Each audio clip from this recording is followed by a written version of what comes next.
Welcome back to Margaret's Sportiality, and oh boy, Azerbaijan did not come to play this weekend. The race hadn't even started, and I swear I've already lived through 7 business days just watching qualifying.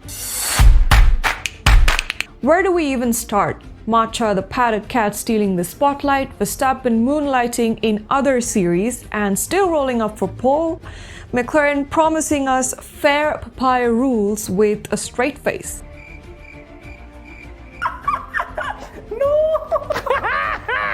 The jokes write themselves, don't they? Or Ferrari accidentally leaking Charles Leclerc's brain data. Nope. We start with Baku's hell marathon of a qualifying session. 6 red flags. 6. That's not quali, that's a therapy session waiting to happen. Let's get into the crash by crash, red flag by red flag breakdown. First red flag comes early. Albon in his Williams clips the inside wall at turn 1 during Q1. After a short restart, enters stop 2.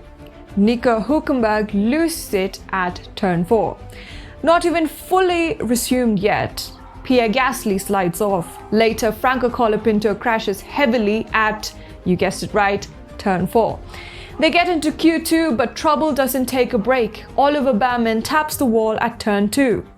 We make it to Q3, beautiful chaos building, rain begins to tease, Sainz is out front of the pack provisionally, plans forming.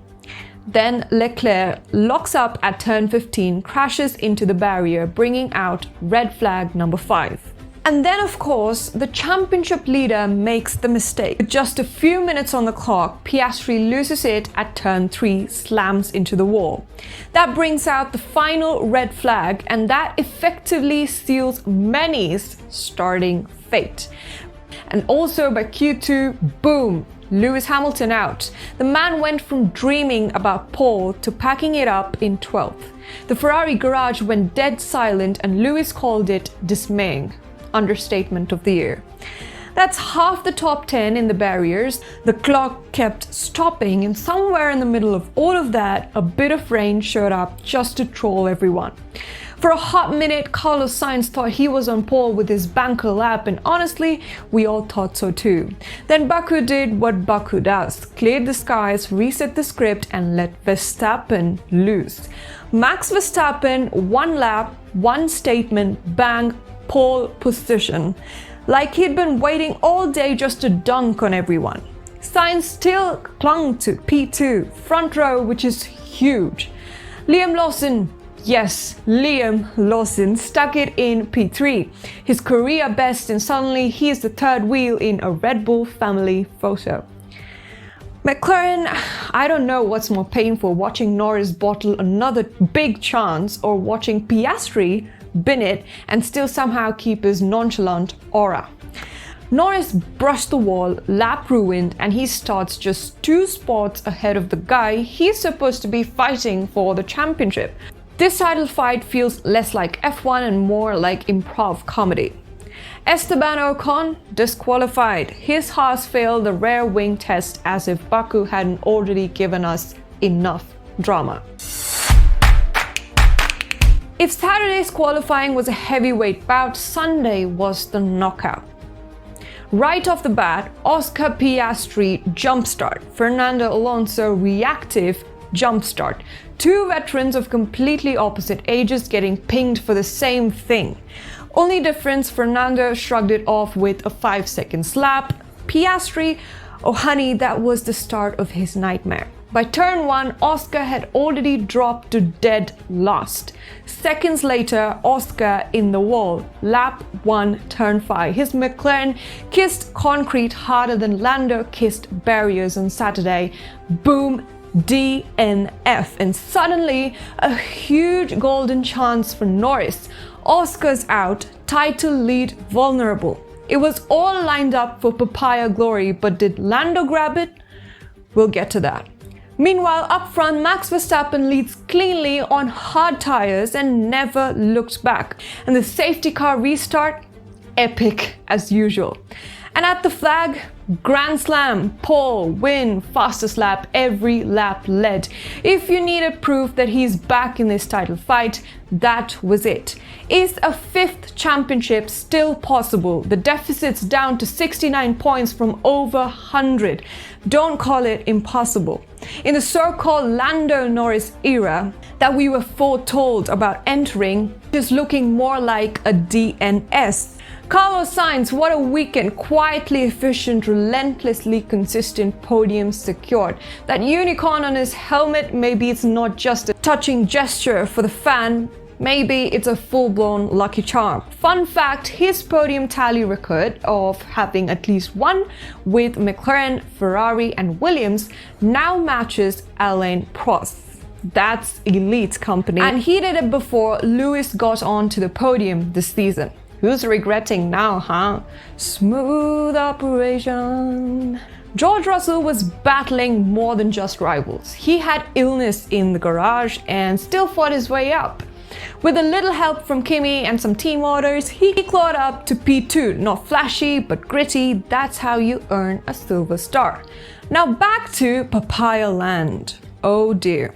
Lando was sandwiched between the Ferraris early on, was caught sleeping during the safety car restart, and then later held up by the Bulls. Yuki Tsunoda and Liam Lawson both making him sweat after a bad McLaren pit stop. He couldn't make the most of Oscar's DNF. Instead of a big point swing, it's a mere salvage job. And here's the kicker. Oscar lost fewer points by crashing out than if he'd finished second and Lando had won. Let that sink in. Andrea Stella and the team seem to be looking at Red Bull's resurgence, Verstappen's resurgence, and sweating. Because no one is talking about if Norris can do it, they're calculating Verstappen's possibilities. McLaren will have the constructor's crown, but the so-called dominance, they just might have had the end of it in Monza and face planted further in Baku. This wasn't just Red Bull domination. This was a Bulls masterclass. Verstappen with perfection, Yuki and Liam racing like their seats were on the line, as they should. Exactly the kind of feisty driving that earns you an extension. Hadjar rounding up the points. Laurent Mekies looks like he's making a difference already. And the whispers that Max went against the team call and still pulled it off, that speak Verstappen. Stubborn genius mode is so on. McLaren could have sealed the constructors this weekend. Oscar's DNF? Nope. WCC party cancelled. Who waved the checkered flag? Max's bestie Martin Garrix. Verstappen's worldwide got their perfect weekend. The RB21 even had its diva moment and went, but if you can't take me at my worst, you don't deserve me at my best. All she probably needed was a little bit of love at her lowest, and now she's taking care of Max, huh? Ferrari, underwhelming. No bite, no bark, just mid. McLaren, dominance? Where? Papaya Kingdom collapsing, I fear. Oscar's penalty, 5 seconds for jump start, but because he DNF'd, no carryover. Lucky duck.